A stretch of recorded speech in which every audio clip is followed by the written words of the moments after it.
Well, I could pull the lecture. Not today? Okay. All right, so I'll do it this way, if y'all don't mind. Well, I'm gonna throw y'all a curveball this morning, since I've been out of town. I want you to turn to Hebrews chapter 11. We're taking a break from our series in 1 Corinthians. Occasionally I do those sorts of things. And today I decided to. Yeah, that's a good chapter. The reason I'm doing this is it's very simple. Nina told me a couple of weeks ago that Pastor Ken Croniger was trying to hunt me down. And I don't know why. He should know my phone number. He's called me several times. But he didn't know my phone number, so Nina gave it to him.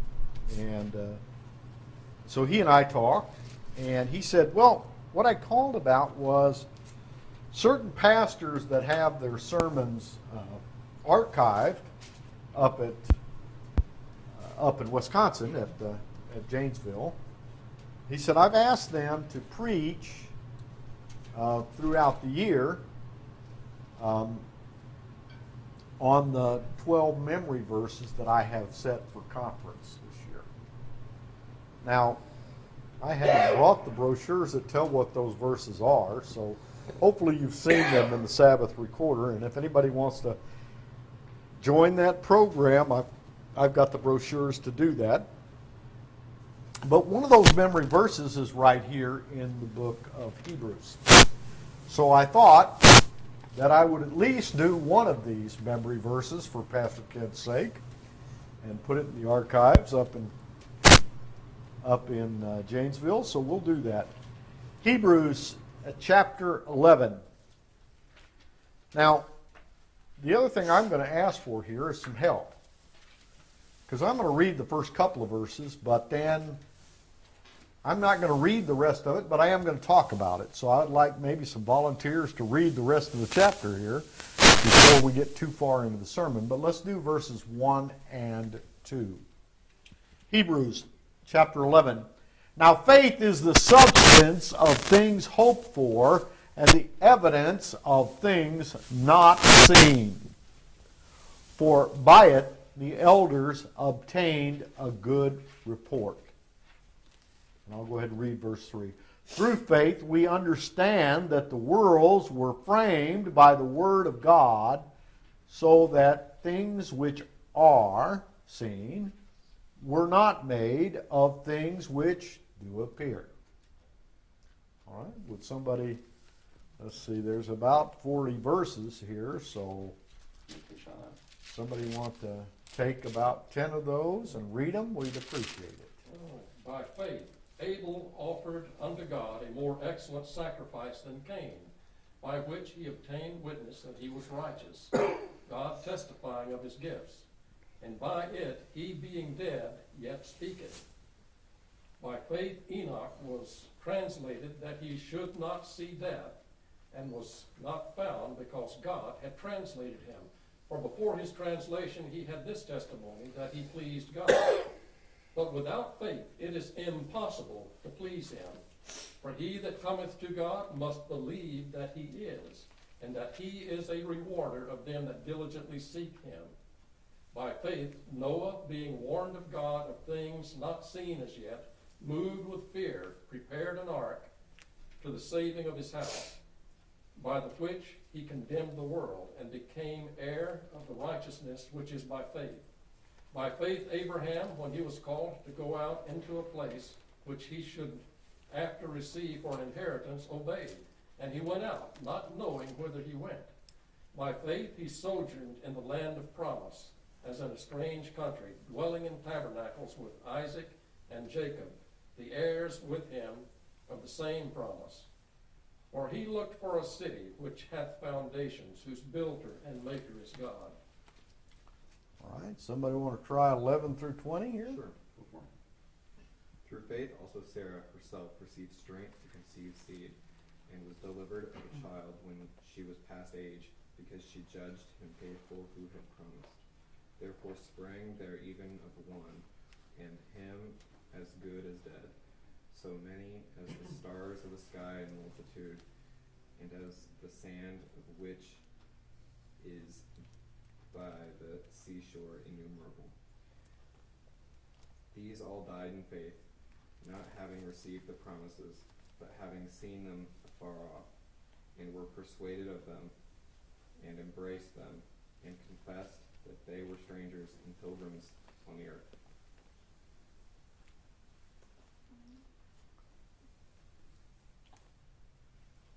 Okay, somebody want to pick up and go from there? A little bit? For they that say such things declare plainly that they seek a country. And truly, if they had been mindful of that country from whence they came out, they might have had opportunity to have returned. But now they desire a better country, that is heavenly. Wherefore God is not ashamed to be called their God, for he hath prepared for them a city. By faith Abraham, when he was tried, offered up Isaac, and he that had received the promises offered up his only begotten son, of whom it was said, that in Isaac shall thy seed be called, accounting that God was able to raise him up even from the dead, from whence also he received him in a figure. By faith Isaac believed Jacob and Esau concerning things to come. By faith Jacob, when he was dying, blessed both the sons of Joseph, and worshipped, leaning upon the top of his staff. By faith Joseph, when he died, made mention of the departing of the children of Israel, and gave commandments concerning his bones. By faith Moses, when he was born, was hid 3 months of his parents, because they saw he was a proper child, and they were not afraid of the king's commandment. By faith Moses, when he was come to years, refused to be called the son of Pharaoh's daughter, choosing rather to suffer affliction with the people of God than to enjoy the pleasures of sin for a season, esteeming the reproach of Christ greater riches than the treasures of Egypt, for he had respect unto the recompense of the reward. By faith he forsook Egypt, not fearing the wrath of the king, for he endured as seeing him who is invisible. Through faith he kept the Passover and the sprinkling of blood, lest he that destroyed the firstborn should touch them. By faith they passed through the Red Sea as by dry land, which the Egyptians, saying to do, were drowned. By faith the walls of Jericho fell down after they were compassed about 7 days. By faith the harlot Rahab perished not with them that believed not, when she had received the spies with peace. And what shall I say more? For the time would fail me to tell of Gideon and Barak and Samson and Jephthah, of David also and Samuel, and of the prophets, who through faith subdued kingdoms, wrought righteousness, obtained promises, stopped the mouths of lions, quenched the violence of the fire, escaped the edge of the sword, out of weakness were made strong, waxed valiant in fight, turned to flight the armies of the aliens. Women received their dead, raised to life again. And others were tortured, not accepting deliverance, that they might obtain a better resurrection. And others had trial of cruel mockings and scourgings, yea, moreover of bonds and imprisonment. They were stoned, they were sawn asunder, were tempted, were slain with the sword. They wandered about in sheepskins and goatskins, being destitute, afflicted, tormented, of whom the world was not worthy. They wandered in deserts and in mountains and in dens and caves of the earth.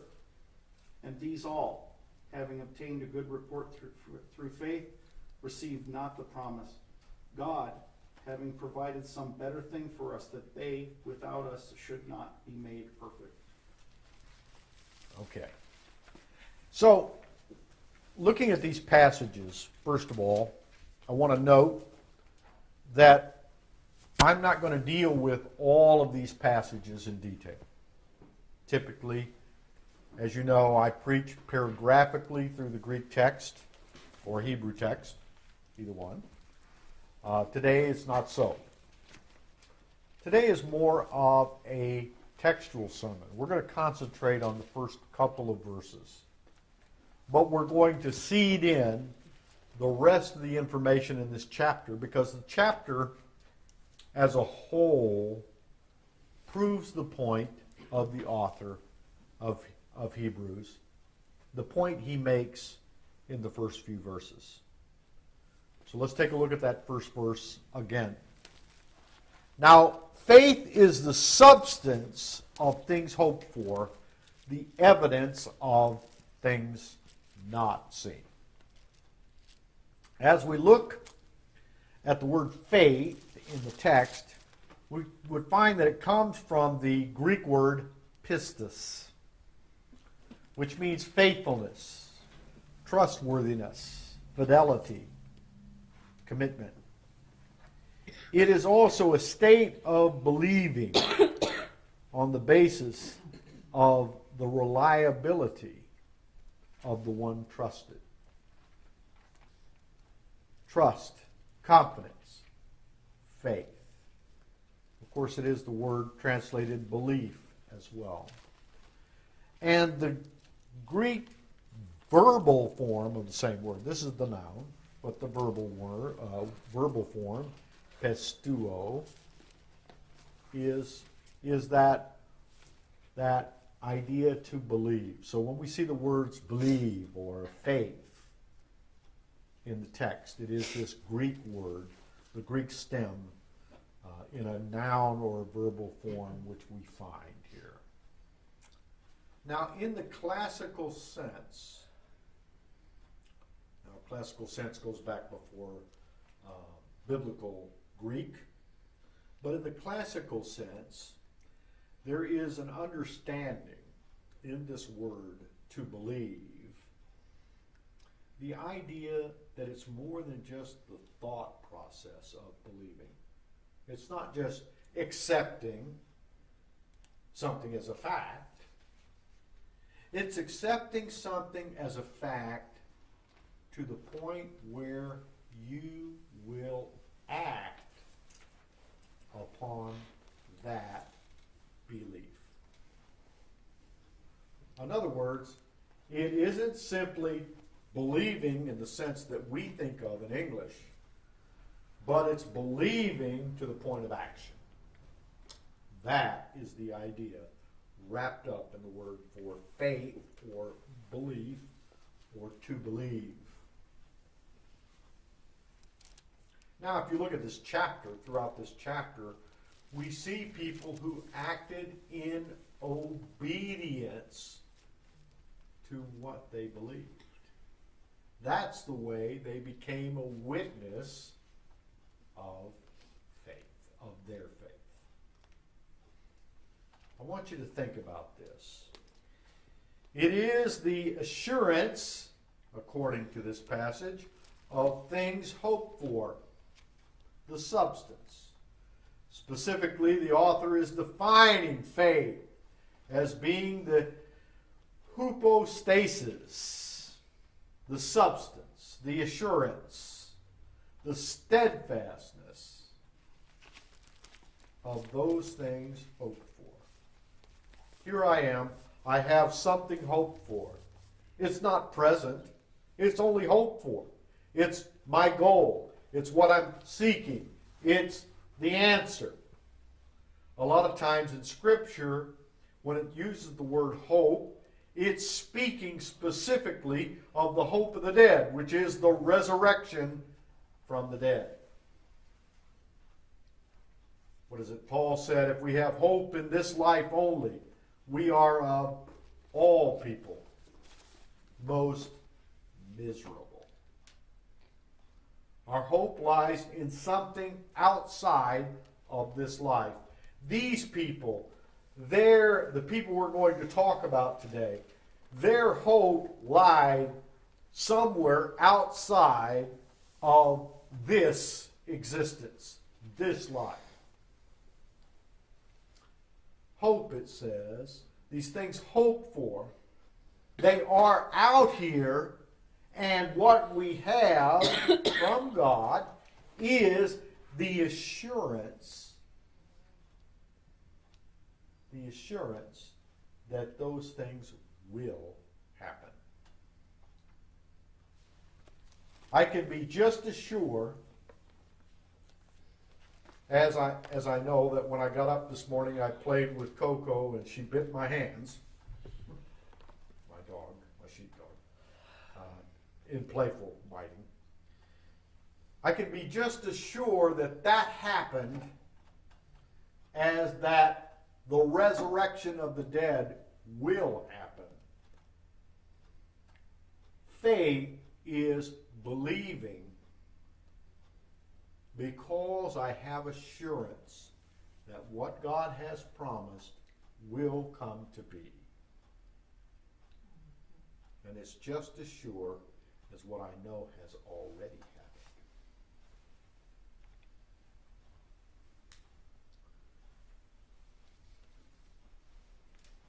Faith anticipates a certain result. It expects it. The things, and I say things plural because the text is plural here, the things that faith anticipates, the one who has faith is given assurance of them. What does it mean? It means that those things which have not arrived are sure to arrive. The one who has faith expects them to happen because they are a steadfast truth. Now also it says that faith is the evidence of things not seen. Faith also, by the author's definition, is evidence or proof, convincing, refutation, and investigation, an account of those things visibly not seen or perceived with the eye. I have proof that something I can't see is real. Proof. I can't see it, but it's there. You know, we have air all around us. We can't see it, but believe me, it's there. You know how I know? I'm still breathing. I'm still walking around. It's there. If I go into space, there is no air, and I will die if I get out of my suit. I will die. But the reason, even though I can't see it, I have proof that air is here. Now in LA, I can see the air. It's brown. Been there, lived there, done that. Here, I can't quite see it as often, let's put it that way. But even though I cannot see it with my eyes, and the word for seeing here is to see or perceive with your eyes in this case. It's blepo. Even though I can't see it with my eyes, I have proof, irrefutable proof, that it's true. That's what faith is all about. Okay? It's knowing for a fact that something I cannot detect with my visible five senses. In other words, I can't see it, I can't taste it, I can't smell it, I can't feel it. What else am I missing here? Huh? Here. Okay. So anyway, taste, there we go. I can't taste it. With those five senses, even though I can't do those things, it's real. Now, science, when I was a boy, was defined by those five senses. You know, you would observe things. That's what science was. It was to observe with your five senses certain characteristics, and then you draw conclusions or theorems from that, and then you try to prove those theorems. Well, the definition of science has changed, so I won't say that that's the current definition of science, but it was when I was a boy. Okay? Well, even though I can't prove it by science, certain things are true, and I have proof of them. When we look at verse 3, somebody want to read verse 3 for me? I closed my Bible. I shouldn't have done that. Hey, through faith, we understand that the worlds were framed by the word of God, so that things which are seen were not made of things which do appear. Well, that goes against modern science. Right there. That goes against modern science.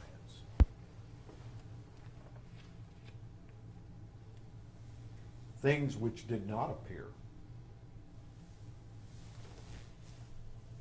The earth was formed by them by God, by His word. Scripture talks about Him speaking into existence. I have proof or evidence of that given to me by God. But it's not something I can prove with my five senses. It's not scientifically derived. But it is true, nonetheless. It exists. Those things are things that faith is made of.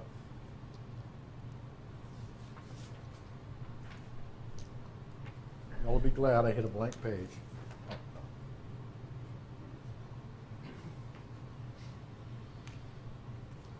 Now the author lays down some examples, some real world examples of how faith works. He sets about proving his definition. He does so by looking at the lives of some of the Old Testament saints. Some Old Testament saints who acted upon this thing he calls faith or belief. He notes that the elders received a witness or testimony in verse 2 by faith, by their faith. He gives these examples I'm talking about throughout this chapter in two different groups. The first group begins with Abel and ends with Abraham and his wife Sarah in verses 4 through 11. The second group begins with Abraham and ends speaking of unknown saints who exhibited faith throughout the Old Testament in verses 17 through 38.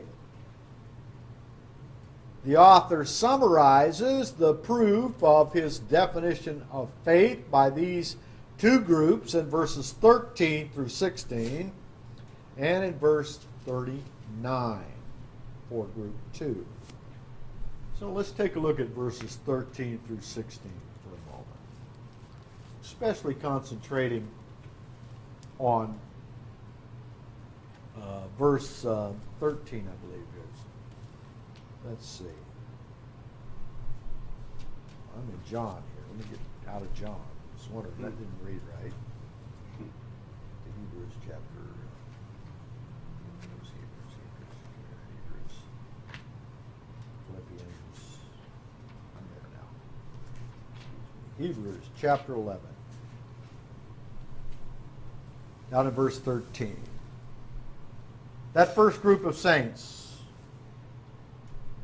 all of them mentioned in Genesis, by the way. It says of those saints, these all died in faith, not having received the promises, but having seen them afar off, and were persuaded of them, and embraced them, and confessed that they were strangers and pilgrims on the earth. For they that say such things declare plainly that they seek a country.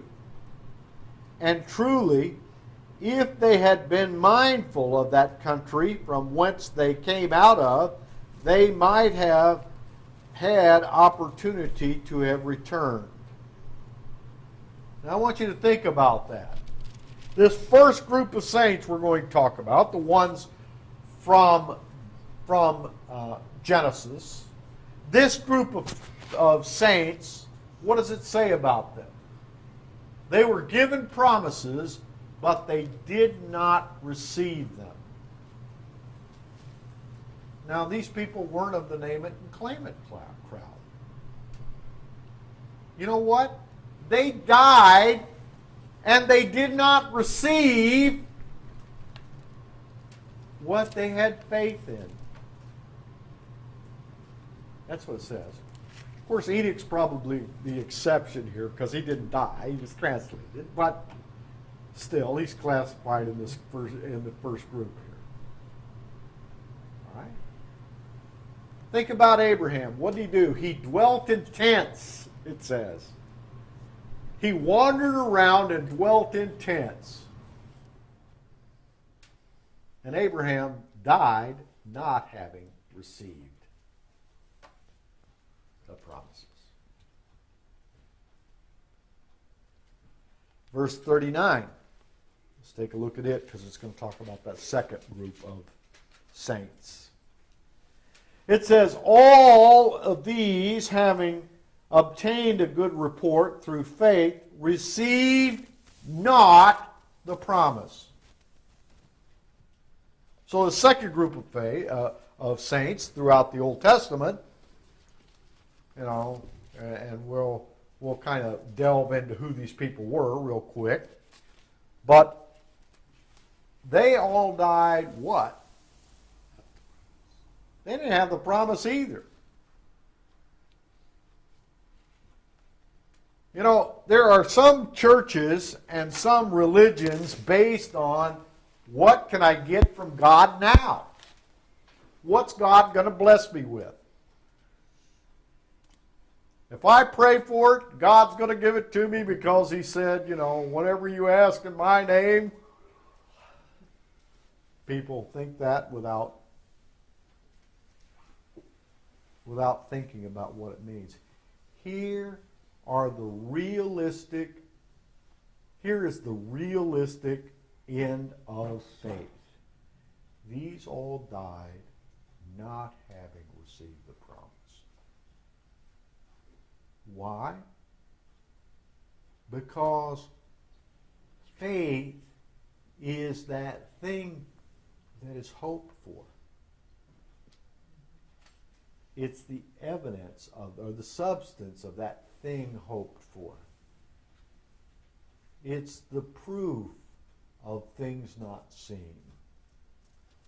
So they lived their whole lives not having received what they hoped for. And yet, what did they do? That's what this chapter tells us. Is what they did anticipating the fact that they would receive the reward of God, the thing that God promised. It says that Abraham, it says that he looked for a city whose builder and maker was God.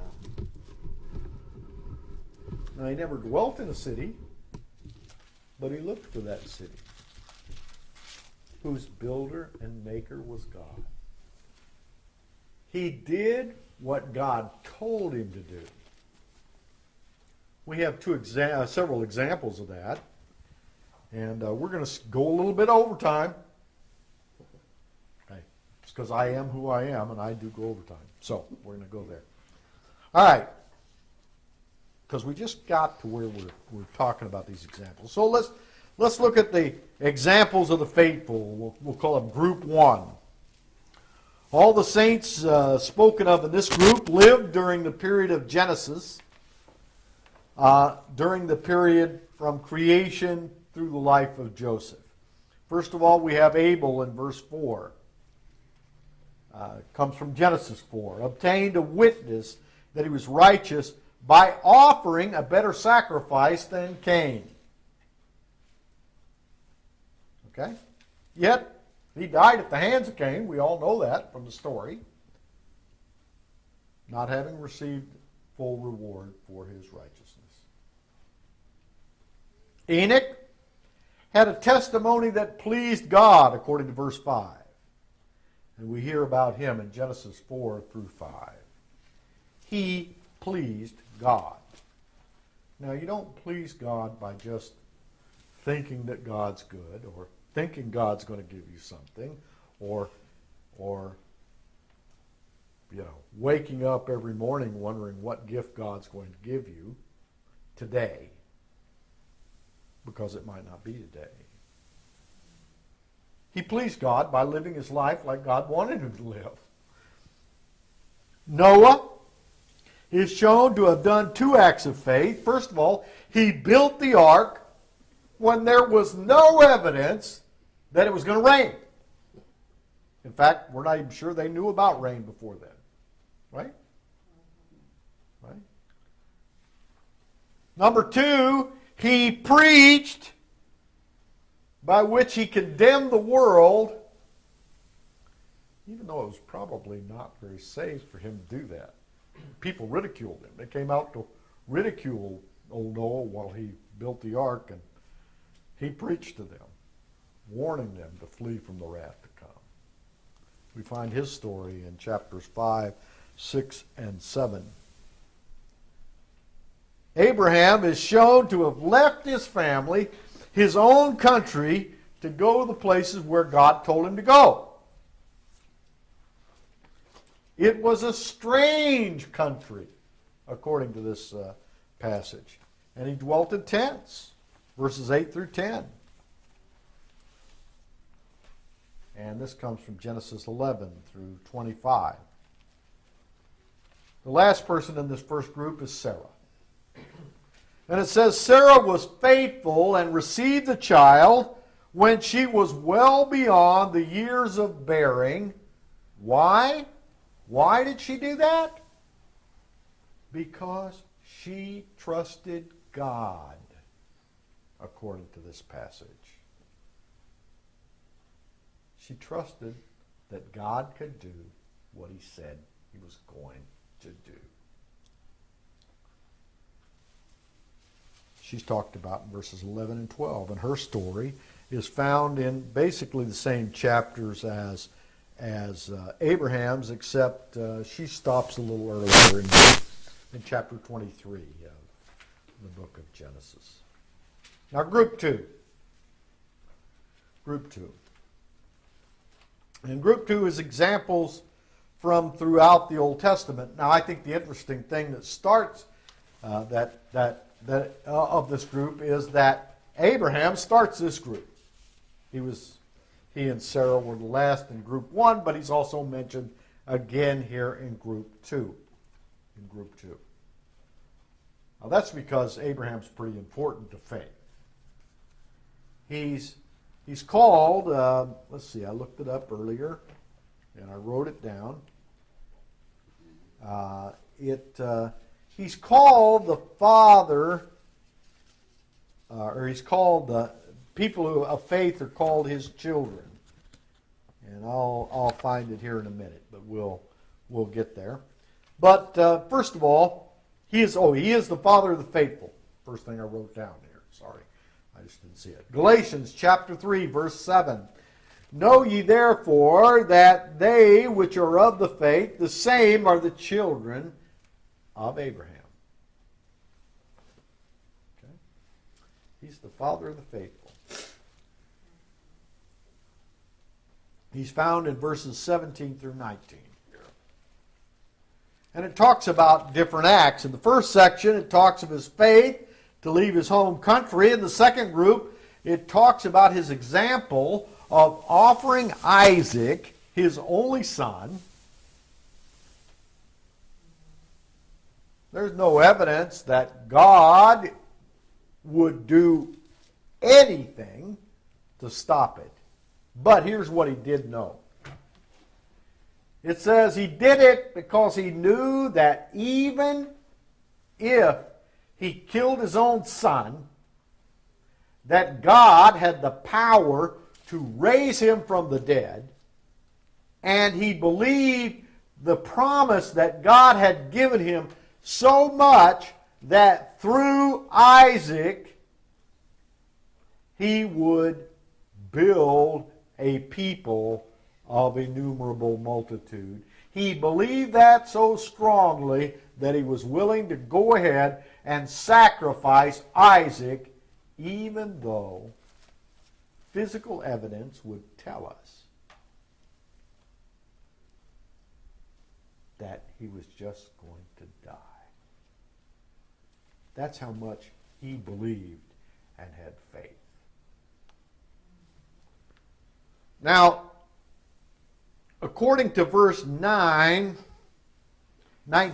it says, he trusted God so much that he would fulfill his promise concerning Isaac, that he was willing to kill his only son because he knew God could raise him.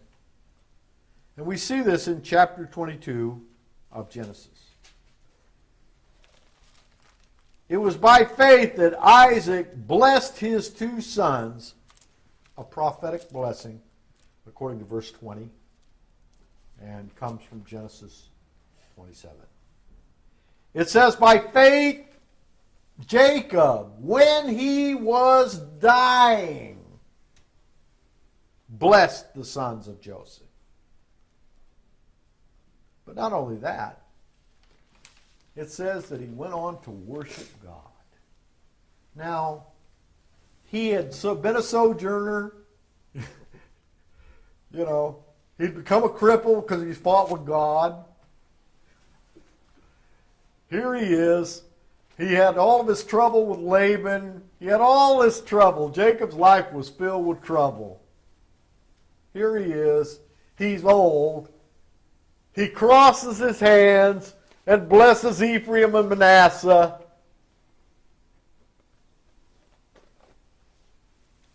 And worships God even though he's at death's door, when there is no physical evidence that all of those events that he did, that they had meaning. There was no evidence of that. No physical evidence. Joseph knew that years after his death, the children of Israel would be called up from the land of Egypt. And it says here that by faith he told them, look, when you go out of this land, which you will, and it was many years afterwards, you take my bones and you take them back to the land of promise. Bury me there. He believed it so strongly that he had commanded the people to carry his bones with them when they left. That's according to verse 22 and, of course, Genesis chapter 50.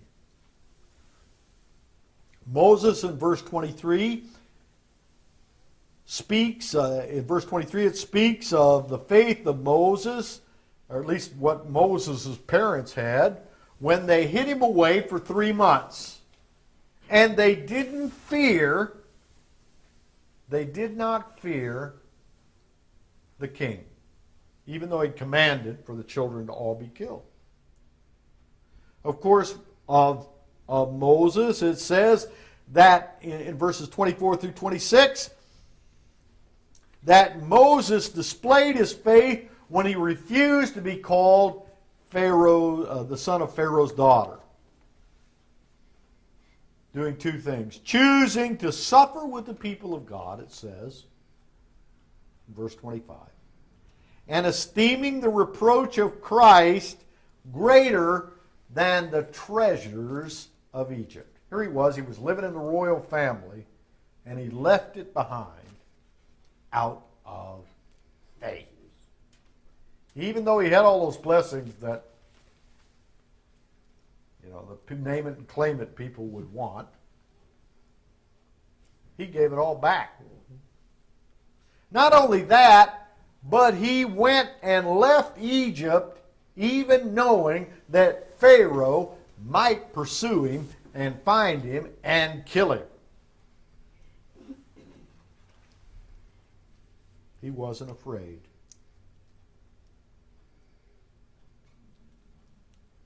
He also displayed his faith, according to verse 28, by keeping the Passover. We find that story in Exodus chapter 12. And speaking of all of Israel who were under Moses at that time, Moses' direction, it says they passed through the Red Sea as by dry land because of faith. Now, we now have a running series of a bunch of people who are named and unnamed, okay, here in chapter 11. We're not going to go through all of them. We'll make a quick rush at this, and then we'll sum up.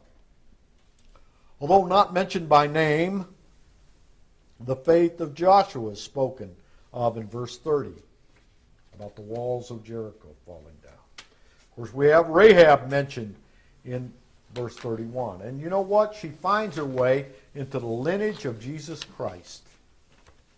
Into the lineage of Jesus Christ. Here she is. She's a foreign lady who believes enough in the God of Israel that she protects the spies because she knows God will do what he said he was going to do to Jericho. And she's rewarded for it. Maybe not during her lifetime, but later. The faith of those who lived in the time of the judges is spoken of in verse 32.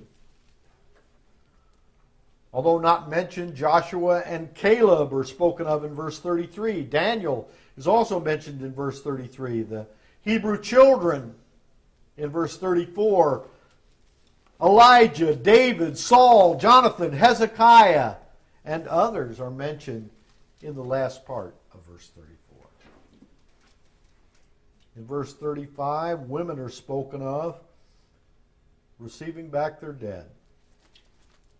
The widow of Zarephath in 1 Kings 17:21, and the Shulamite, 2 Kings 4:32. Of course, down to verse 37, we find references to Zechariah, Elijah, Isaiah, and others. The summary concerning these witnesses of faith found in verse 38. Of whom the world was not worthy. They wandered in deserts and in mountains and in dens and caves of the earth. Now in verse 40, the author speaks of the promises given to us that we have faith, that we should have faith in. God provided some better thing for us, that without us they should not be made perfect. In other words, Abraham will receive the promise at the same time we do, even though he's the father of the faithful. All right, in summary, let's think about what this chapter has taught us, what these verses have taught us. Here's the bottom line. Faith is believing in things that are not presently true, necessarily. They are presently true in the fact that they are going to happen, they are sure to happen, they will happen, you know that they will happen. They are evidence, they are proof of things you cannot see, touch, taste, or smell. They are real. But they're just not here right now. How do you act upon your belief? How do you act upon your faith?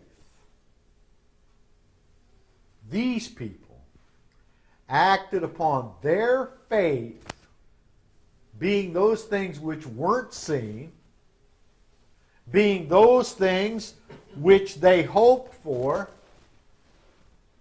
How did they act upon those things? They acted like they were true.